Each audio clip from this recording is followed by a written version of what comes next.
Hello, everybody. This is Hello. How are you guys doing? It's your girl Natalie with Daisy's Treasures and the Robert Pritchard Stroke Heart Initiative. As you all know, I'm the CEO designer of Daisy's Treasures and the president of the Robert Pritchard Stroke Heart Initiative. And I want to welcome you all to our first annual podcast, the Healing Hands and Brave Heart. And the Healing Hands, you know, okay, I'm not going to be emotional here. Healing Hands and Brave Heart. So we actually, this had been a dream of mine to start this podcast when I originally started the foundation. And this was all in the plan about 6 years ago. And we're finally where we are able to execute. Healing Hands and Brave Hearts, we're going to be talking to the brave hearts that, the brave people that gone through all of these life-changing events that happen. Mine was my son having a stroke and how he was able to get through it to get him to where he is today, and the love and support of the community that was able to get us through. And we wouldn't be anywhere without the support of the caregivers and the community. Okay. I am so sorry, my phone. So we invite you to walk with us through stories of healing and hope that's going to be shared by the survivors and caregivers.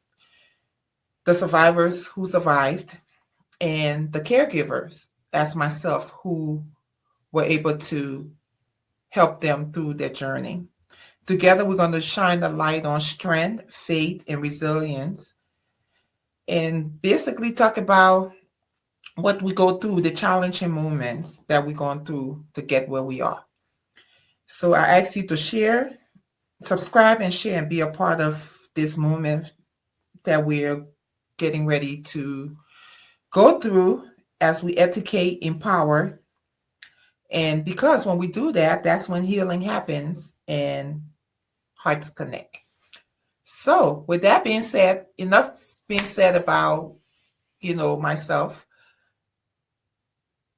Let's go on to where we're here tonight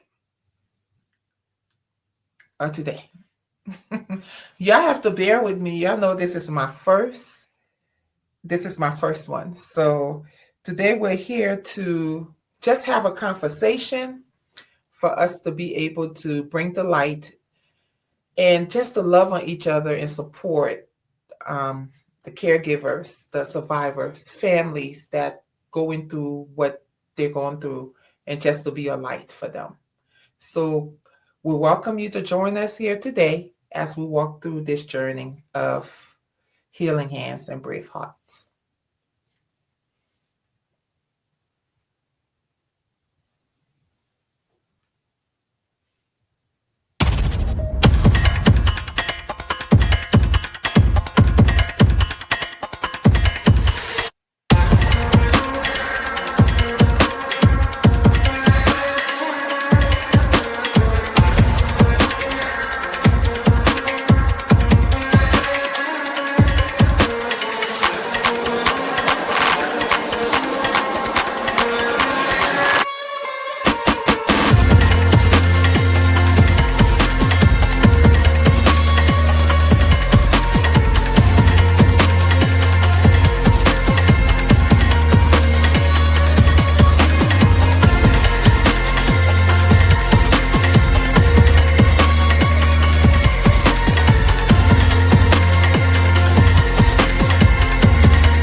Hello, everybody.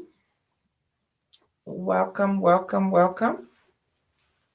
We are so excited to be here today, and we thank you guys for joining us today as we come to you with stories of hope and love and understanding.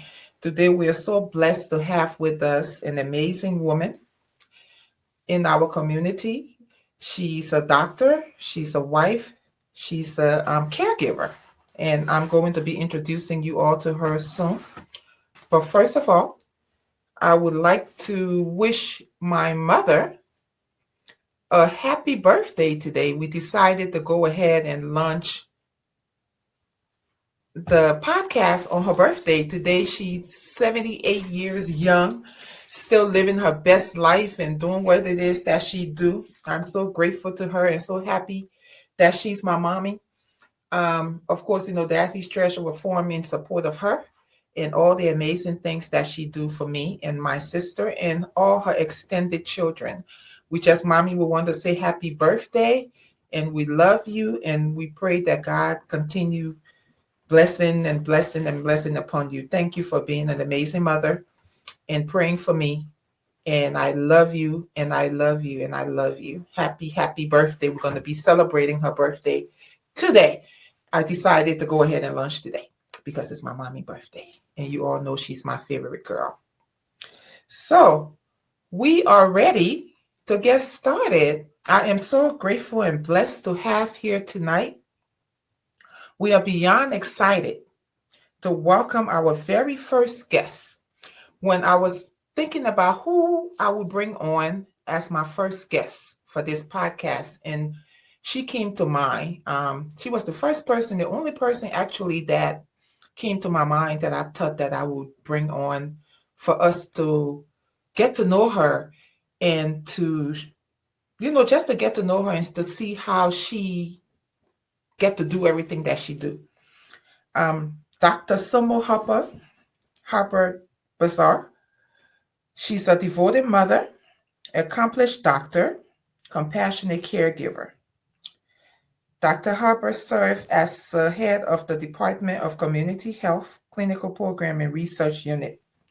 She holds a master's degree in nursing and healthcare administration and a doctorate in nursing practice, a DSN, reflecting on her dedication to advancing healthcare standards and improving health. Beyond her professional achievement, Dr. Hubbard is a loving wife, a proud mother of two, Benjamin and Deba, and of course, a loving wife to her husband, Gabriel. Her life, work, and personal journey embodies the heart, resilience, and selflessness we admire in those who care. Whether she at the hospital, working in her profession, or at home, she embodies everything that I respect in a woman of substance, a woman of faith, and that she's a woman of faith. She's a community leader. She's the former president of the Liberian Community Association. And today we are honored to hear her story and as she gave her insight and to celebrate her remarkable contribution to both her family and in her community. Help me as I welcome Dr. Somo. We are so excited to bring her on here tonight.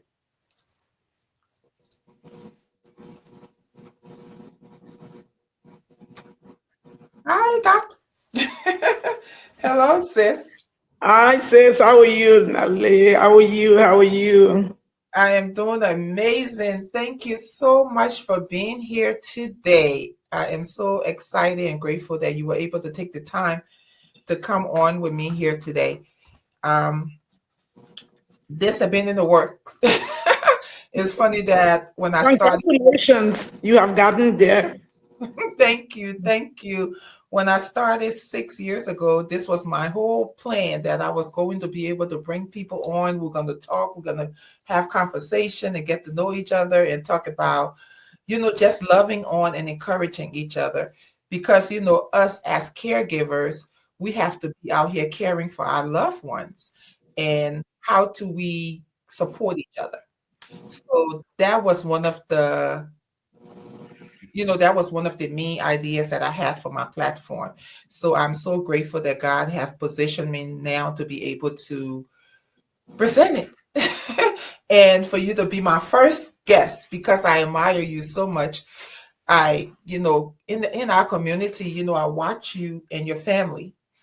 And that was one of the things that stood out to me. I said, this woman, she's a busy woman.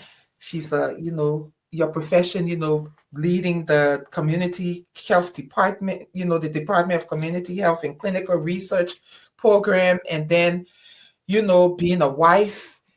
Yeah, I know my story with my son having a stroke 12 years ago, and your story with your husband. And just to see your family, I love the unit. I love how when I see your husband, I see you. When I see you, when I see him, I see you. When I see you, I see him. And I know these past 6 years, with me volunteering at the hospital in different places, you run into families and people that, when stuff like this happen, it changed their whole lives, you know, and the survivors are left behind. Like, you see people out here, you don't see them with their spouse or their children or whatever. And that's one of the things that actually stood out to me about you, is that to see you and your beautiful family, your daughter, your baby, and then to see your son, your husband, vacation, all those amazing things. I'm like, how she do it? Like, and I was like, if I ever got the opportunity to be where I'm at right now, I would talk to you for you to be able to encourage us, because there's a lot of people going through what we're going through and still going through every day, the walk that we continue to walk.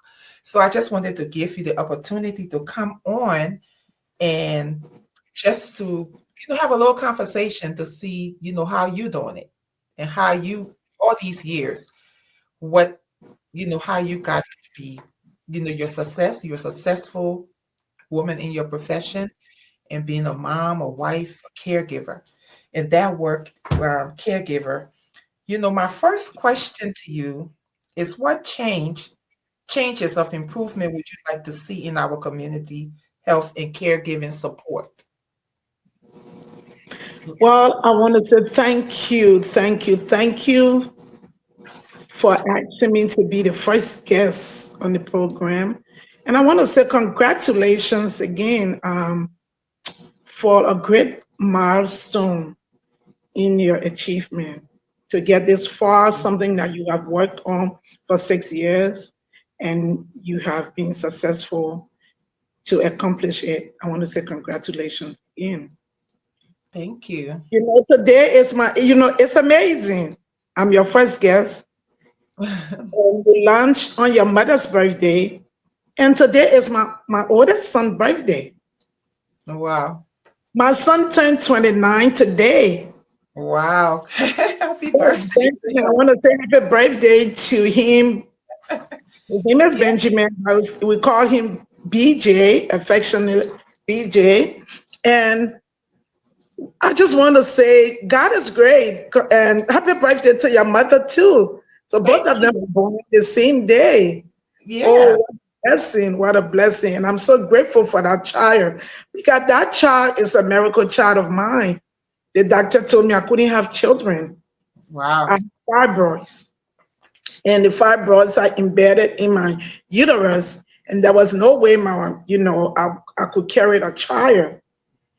And Mm, after that, I had a test done, a procedure done to just open up to see how far the extensiveness of the fibroids in my uterus. mm. After that procedure, 3 months, I was 3 months pregnant. I Wow. didn't even know until I was almost 3 months pregnant. So I just want to say God is good Yes, he and is. happy birthday to all those two that are celebrating their birthdays today. On the Virgo, Virgo season now. They told us Leo, mine was last week. I'm a Leo, so they're like, we need to sit down somewhere. Leos, the Virgos are ready. So it's like, okay. So Already, Yeah, yeah. I met with him before, this interview. He was cited. I'm so proud of him for his achievements. He works at he just got hired at the Sterling Elementary School in Gwinnett. So I had to stop there, look at his congratulations classroom to and him. stuff like Yes, him. Yeah. yes, Thank you. Yeah. congratulations. Let me go back to the question of a change do we want to see in our community? First of all, I'm grateful that God put me in this career. Little did I know I was going to be a blessing to somebody who life would change, and it would have changed my life and the little ones and everybody around us.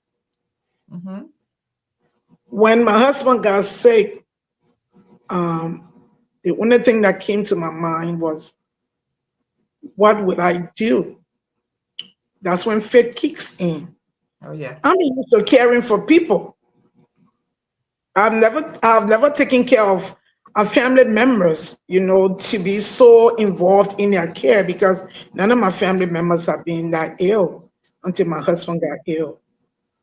And we as caregivers, especially professionals, healthcare providers, we see people get well or pass in the hospital. But during that process, you comfort the family. And that's what you use. So you talk to the family. But remember now, you are not as close as when something happens to a family member of yours. Yes. So that changed my life. And as the saying goes, when something happens, it's left with you to either make a decision that would make you or break you. Mm-hmm. And so that situation, I had to go to God to help me. So this situation could not break me because at that time my son was 14 years old and my daughter was 7. Mm. No, she was 6, going on 7. She was 6 and my son was 14. So then where would, I didn't know where to turn. All I had was God. Yeah. And that's who I lean onto for that strength until my husband got well partially. I would love to Mm-hmm. see this community coming together to support each other in the sense that, when somebody is going through problem of this nature, we need to lend them a hand of support. Can I Yeah. come and babysit that person for, respite care? That one thing I would love for people to help me out with is the respite care. If I don't Mm-hmm. have to drop off, if you don't have to come to my home, I can drop off my husband, drop him off to your place when I'm going out of town or going, on some kind of vacation that he cannot go on because of the trip is too long for him. I want to Yes. leave him because of his condition. I want to be able to go on the trip being comfortable instead Yes. of leaving him in the care of somebody that I don't know, but I'm going to be paying. So I Yes. would love to see the community coming together to give people that need that support, that respite care support, to us that need it or to those that need it in a heartbeat. Yes. And when I first started, that, like starting the foundation and just growing, that was one of another thing on my list was that to be able to give caregivers an outlet, that if you wanted to travel, or even if you wanted to go for dinner or go sometime just to get away for a night, to be able to say, you know what, let I'm comfortable that somebody is here to take care of my loved one. Because as you know, sometimes it's hard because I went through it with my son. And like you talk about faith, and it was just crazy faith because you have that faith that you don't even know you had, because when things hit you, you know God, and that's when you really go to God. You know what I'm saying? Yeah, Because you're face to face with him, and it's only God that get us through for us to be here today, for us to even be able to sit here and talk about it and say, look where God had brought us from. And nothing happened in my life without God. and yours too. That's why I know that you're a woman of faith, that regardless of what it is, that we know that God's hands is always in it. So we continue to stand on his rock and continue to just keep trusting him and going. And again, the community, I think, is something that we have to, the community involvement, because there's a lot of people that we don't know each other. We don't know, or we see each other in passing, right? We don't know each other's story. We don't know what's happening in each other's lives. We don't, with the older people, with just with everything, we don't know. Because I think sometimes the community is so cliquish because people go to where they know. And it's like there's no database or something to say, you know what, if something is going on here, this family need this or that. Let's tap in. Let's reach out. Let's see what we can do to get that family what they need. You know what I'm saying? Like when I Correct. was through, I was blessed to have family that were able to make things happen for me. My sister was able to stand in the gap. She took care of the medical stuff. My cousin came down. She took care of me mentally, emotionally, physically. My other cousin was here. They came together. And a lot of family don't have that. So I think it's something I know for me in the foundation, and I know I spoke to you about it. We talked about it a little bit the other day, to be able to connect with the community, and it started, I think, with the churches, for us to be able to connect with the churches to see, because the older people are in church, and that's where the hospital is for our, spiritual, that's where the community come together to know what people need in the community. You know what I'm saying? Correct. And I think that's something that we have to do better at. I know that's my agenda, is to be able to reach out to the community, that we able to support each other in, as caregivers, as survivors, businesses, we all have small businesses. We need to be able to support each other, or support, you can't, we can't be everywhere per se, but we can be, Absolutely. Mhm. you know what Absolutely. And that's so, it's truth. As you said, the community is very cliquish, but then when people hide, as I know for myself as a Liberian growing Mhm. up, when some of the things happen, people tend to hide their businesses because they don't Yeah, want people to laugh at them, mhm. people to talk down to them, and people to be very condescending. Yeah. When And my husband got sick, I started taking him out to the community. I think at mhm. that time I was the president of the Liberian community.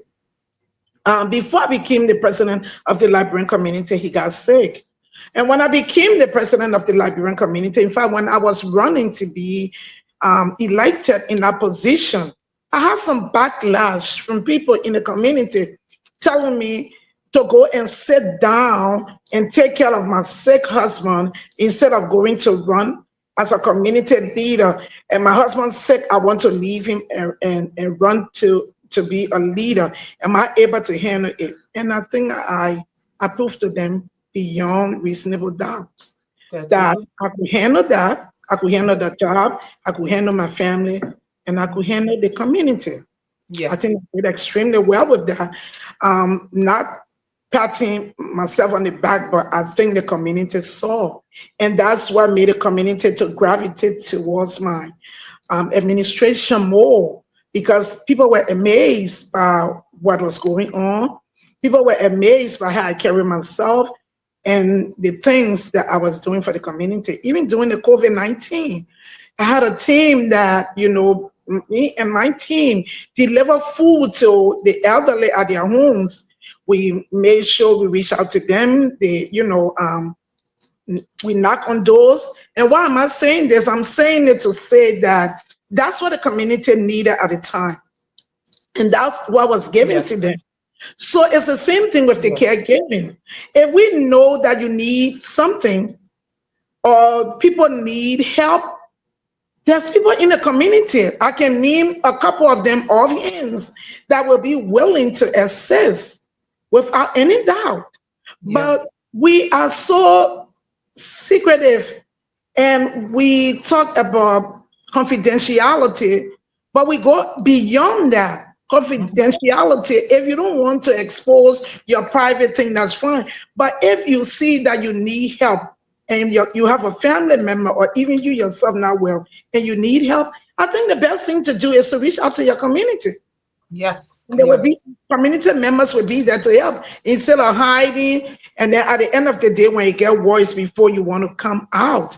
For me, I didn't do that. People knew my situation, people knew Mhm. my condition. When my husband was in the hospital, I spent 58 days with him in the 53, 48 days at the rehab and 3 days at the regular hospital before we were transferred to the rehab. And we were there for 48 days. I never went home for those 51 days. I never went home. I was in a hospital. People brought me clothes, people brought me food, people brought me everything I needed Yes, to yes. survive until I went home. Yeah, you And went my home. parents were home with my children. Yes. So that was a blessing at the time. Yes, doctor, hold on 1 second. We have to go to a commercial break. We have to pay these bills and all that good stuff. So we're gonna take a little break and we're gonna be right back and we're gonna touch more on that, on what we are talking about, the topic of the changes and improvement that we need in the community. All Hi, right.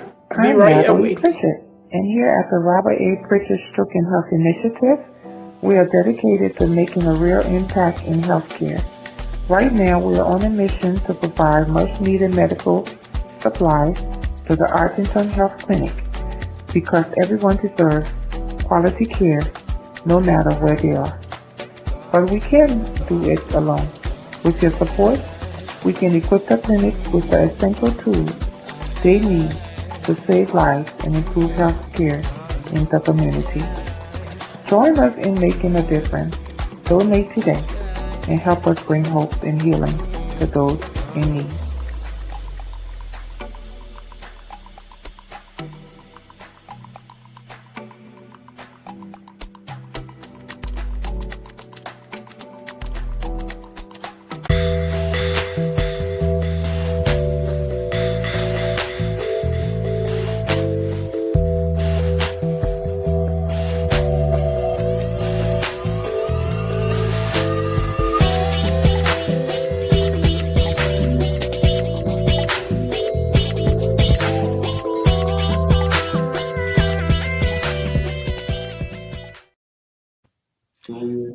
Okay, we are back. Yes, you know, Doc, thank you. I'm so excited. I was so nervous, but it'll get better.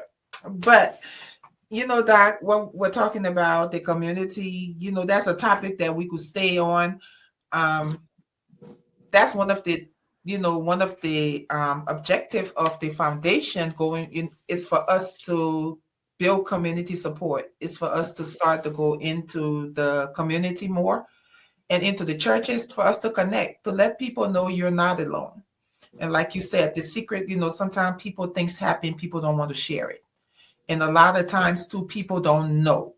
And when people don't know, there's nothing, you can do if you don't know, or if you hear, oh, this person that happened, people don't know. And we have to get, where we can be comfortable because when these things happen, we don't go looking for it.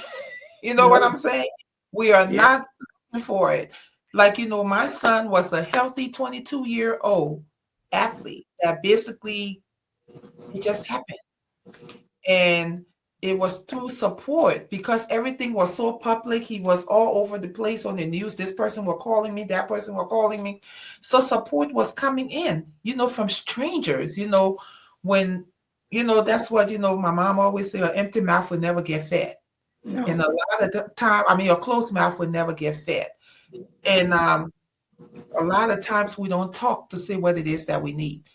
And my mother tell me I talk a lot. you know, it's I'm quiet, but when there's something that means something to me, I know how to run with it. you know, Mhm. when I call you, there's numerous times that I had been doing projects and stuff, and I reached out to you, and you donated, or you came to my event. Always supporting.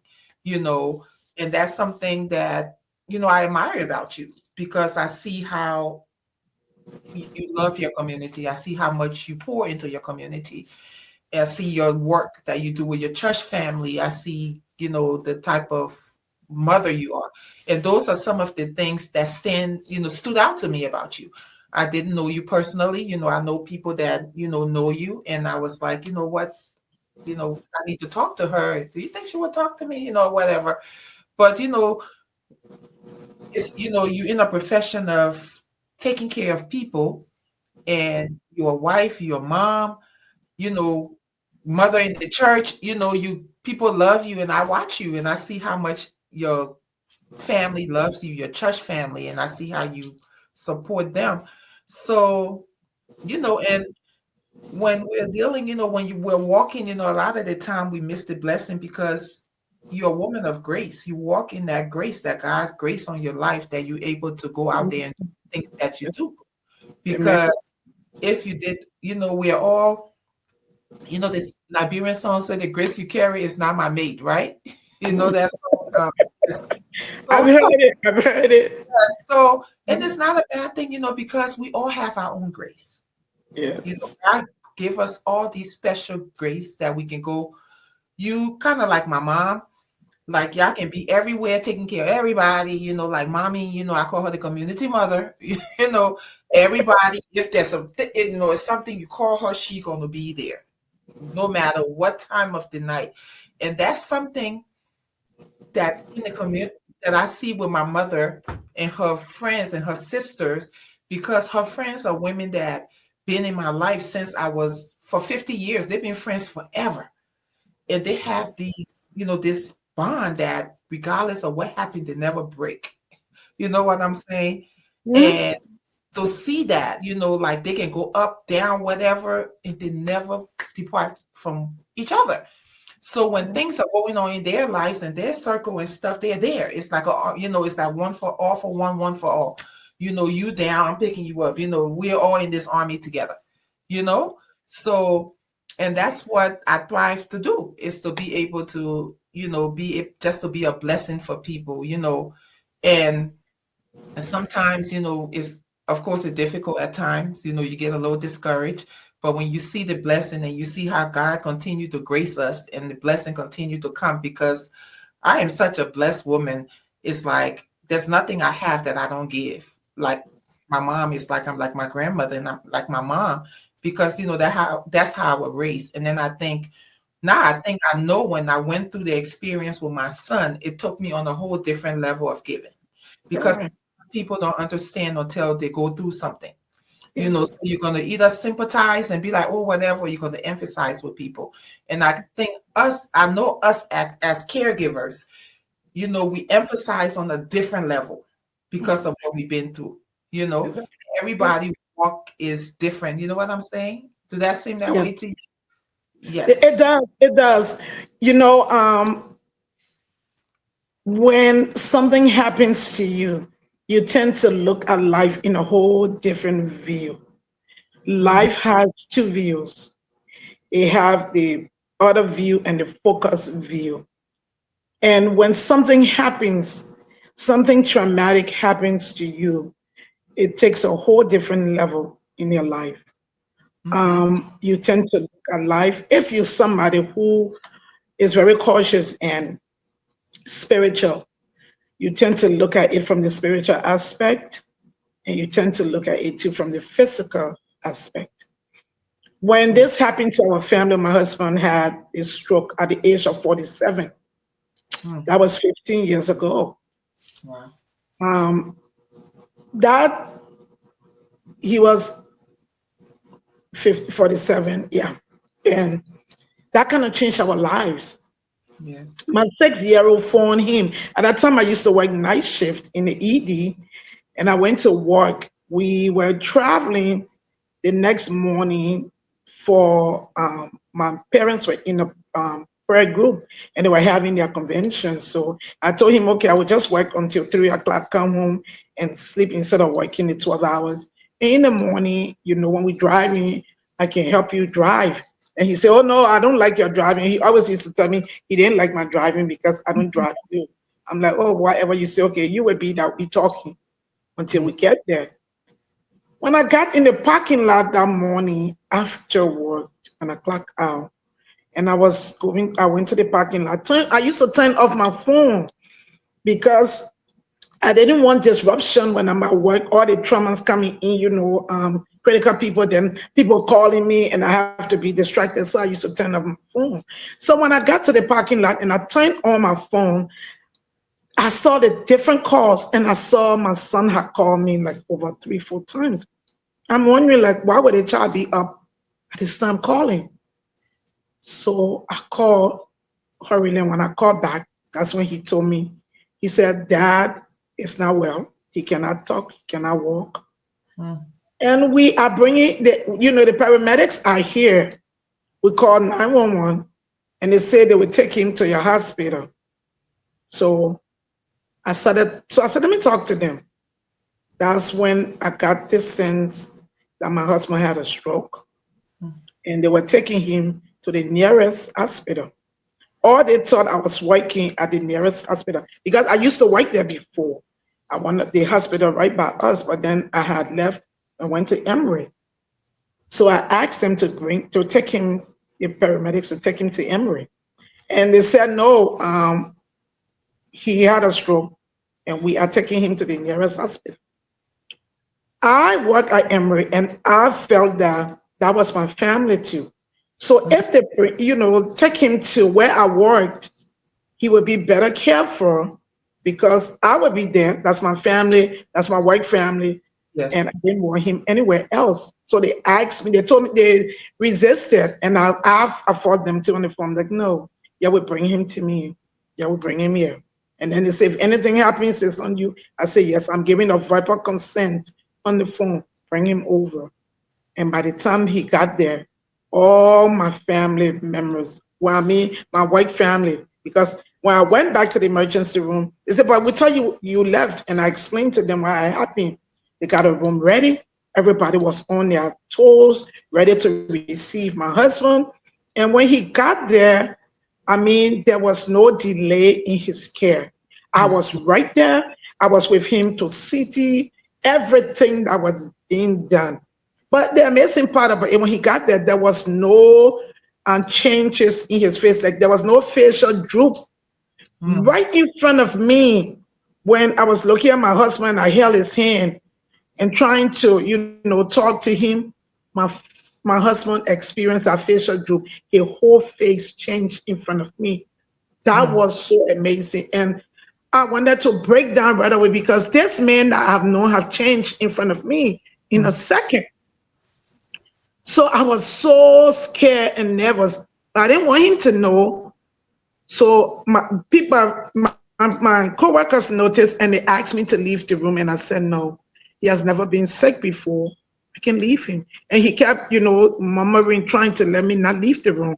No, don't leave. So I stood there with him and walked Wow. with them to CT.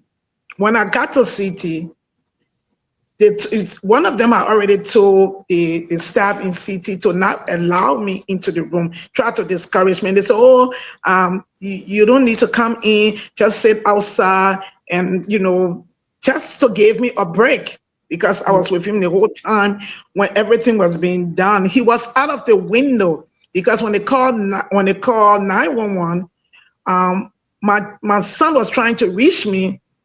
They didn't reach me because my phone was off. And they kept trying before calling 911. That was the mistake they made. Instead Mm. of calling 911, they waited. So by the time now they decided to call 911, he was out of the window. So It's there was out. nothing they could do. Giving him like the TPN to the clock buster to help him out, but there was nothing they could do. So they just allow him to go through the process at the hospital. So Wow. while I was there with him, when they brought him back to the room, a friend of mine just grabbed my hand and said, no, you can't stay in this room anymore. You need Mm. to come to the break room. You need to sit there. You need to get some cold water. And I was saying, no, no, no. And they said, no. So they just all rallied around me and took me away. So when I got in the break room, that's when I broke down. I Mm. Okay, Mama. I know. I know. I broke down because I know my life had changed. Change. Yeah. Yeah. Yeah. Wow. I know exactly. I Yeah. know that feeling. I know So I exactly. knew my life had changed right there. Yes. And all I was thinking now was, God, what am I going to do Yeah. at this age? Got a young husband. I'm young. What are we going to be doing now? Where do I go from here? Mm-hmm. What's the next step? Then what happened to my children? I have a 14-year-old and a 6-year-old. What do I say? Mm-hmm. So that's when God stepped in. That's why I always say that's when he stepped in and said, look, I'm here. I'm by you. I'm taking over now. You just watch me do what I'm supposed to do best. Yeah. That's when faith kicked in. Yeah. Yeah. Well, Doc, I know. you know, I know that, I know exactly what you're talking about, and It's like I'm reliving it. oh, thank you so much. I know it's hard. I can see you. After 15 years, I'm still.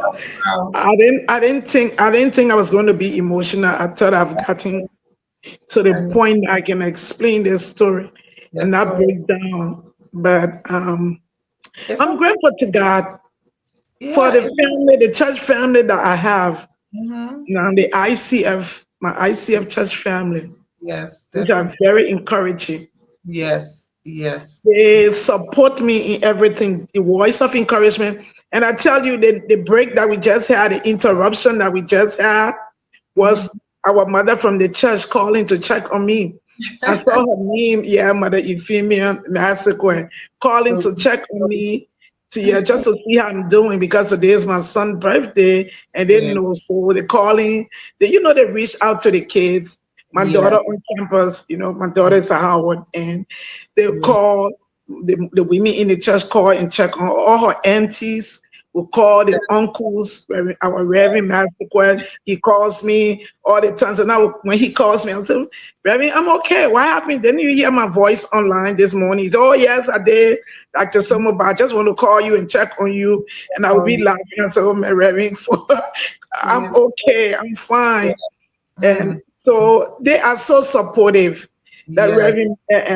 Reverend Cully, when he sees me in the hallway, he would just run and kind of hug me. And, he would say, little sister. And I would call him big brother. Yeah. And he It's would say, I said, but what is that hug for? He said, because you're a strong woman. They like, smile. He said, people don't know what's behind that smile, but we yeah. always see you smiling. Is He that said, so Reverend I just Molly? encourage you. Moses Cully, yeah, Reverend Moses Cully. Yes, he is an And I have amazing. some good friends in the church that Yes. supports me. Those are my Yes. strong supporters in the Yes. community. They Yes. support me too. I have my friend and sister, Fatu Power, who is always by my side. She Yes. always there. She herself experiencing the same thing. So, we talk about it sometimes and we just laugh. Um, Her husband had a stroke too. Oh, I wow. think maybe if I'm not mistaken, about 10 or so years ago, Wow. and she's facing the same problem, and we are Yeah. facing the same problem. So we talk, we laugh, we cheer ourselves up, and we just hold on to our faith. That's all we have. There's nothing. If you let go God, then you are heading for destruction because Yes. that's all you have to hold on to. When things not going the way you want it to go, you hold on to him and he makes it right. It has been 15 years since my husband had a stroke. I have Yeah. never experienced no food on my table. I've never experienced being late in any of my bills. I've never experienced anything with me being the only one working. I've never experienced any delay. So Yeah. that tells you that God is good and he is faithful. And if Yes. anybody tells me that it is not God, I would say just go away from me because that's who I'm holding on to. And he has seen me through all these years, All through the these, community work, through my job, and everything. And I yes, thank God for a good boss that I have. She herself, she's embedded in the faith, leaning yes. on to God, understanding. So we have conversation about Mhm. that during our spare time. Yeah, We talk about God, we talk about faith, we talk about our family, we pray together, we laugh together, we cry together. So I have a good support system, very yes. good support system. Yes, and that is so, so needed. You talk about Reverend Colley. That's why I asked you if it was Reverend Moses Colley, because at that time, he was the pastor at Bishop Now Church when I used to go to church there, and he used to come in and pray for Robert. Oh my goodness, he'd walk in that room and he would tell me, "No fear, don't, he is a powerful man of prayer." I know It that because is. I experienced his prayer and his faith, and when we're going through these things and you have people to stand in faith with you, it's like there's nothing God cannot do. And it's it's like you you don't even, my sister, when we were going through everything, I was like, when the I never received anything the doctor said. I'd always told people I never had any doubt that my son was going to be okay. It's like everything that I asked of God in his healing, he gave to me, and then some. So without God, without faith, I don't know how people deal, with, it I just, don't know either. when you have your praying mamas and all the mamas and the Oh, yeah. aunties, uncle, everybody of all faith praying for you, and you stand in one accord. There's nothing God cannot do. And whatever it is that he put us through, his grace is always there to meet us. You know what I'm saying? Yeah, and thank God for mothers because my mother was the one that really helped me out too. I Yes. remember I used to work day shift. I took a job, I took a pay cut just to go, just to work day shift. And sometimes when I tell people and I call how much thousands of dollars, I'm not telling you 10, 20, 30. I'm telling you about over $40,000 pay cut, like half of what I was making is what I took just to get a day shift position Yeah. and take care of my husband, at night because in the day my parents were there before I go to work. At that time when I asked for help through the government to give me caregiver, they said no. When they look at my income, they said no, Mhm. they could not do that because the income was just over the bracket to give me a caregiver. So I had to do it by myself, me and the children. So my children, each one of them started becoming caregivers too. And until now, I think you can see my daughter and her father, my son. I I remember do. when my husband got sick again for the second time when he had a second stroke. He couldn't walk, and my son had to lift him up. And that time he was grown now. He had to pick him up and carry him upstairs. When he, after we care for him, he would pick Mhm. him up again and bring him downstairs. Wow. So constantly, up till now, when I'm traveling and I'm not carrying my husband with me, my son steps in. He would take his father. He would take, over the weekend and just take care of him Yes. until I come back, make sure everything in order. When my daughter was home, she's the one, she's the nurse in place of me. She would give medication. She knows all the medications. Mhm. She would put them in order in his medication box. She would make sure in the morning he gets his med, he gets his breakfast. Even when I'm around, she still does that. Even when she come back home from campus, she still does that. She knows her role. And She's a my daddy's son, girl too. Mhm. and my son is the one that bathes him. Like sometimes when he come, now that he moved out, when he comes home to visit, he will say, "Oh, mommy, I got this. You can, take a break now." And he will, take care of his dad, do Yeah. everything before he go. That was before we got a caregiver, Yeah. before somebody in the community that saw me, somebody who is a healthcare a professional also, but no, she has the resources. And she looked at me and said, "No, you're doing too much. I Mm. have to help you. Wow. Excuse me, I have to help you fight to get care for this man." She said, "What happened?" And I told her the story. I'm like, "Yeah, the people said that, for the care, the money I make, they cannot help me out. The government cannot come in." She said, "No, they have to come in. I have to help you fight." And she did. And she fought until I got a caregiver now for my husband. So that had taken away some burden off the family because we have people to come in and help us in the day, and then in the night, I take over. Well, thank God. God will always send his angels to bless you, to bless us. I'm a believer in angels. I say God always will assign somebody that will come and help you, going through this journey. And I am so happy that you're here. I have one more question for you. I know it's late, we're running a little over. I know you have to get home and you've been from Gwinnett to you by the airport area now, College Park. Where you Yeah, all Riverdale. I'm at Riverdale right now. in And from town? here, I will be heading to Powder Yes, Springs, every other area. yes. That's okay.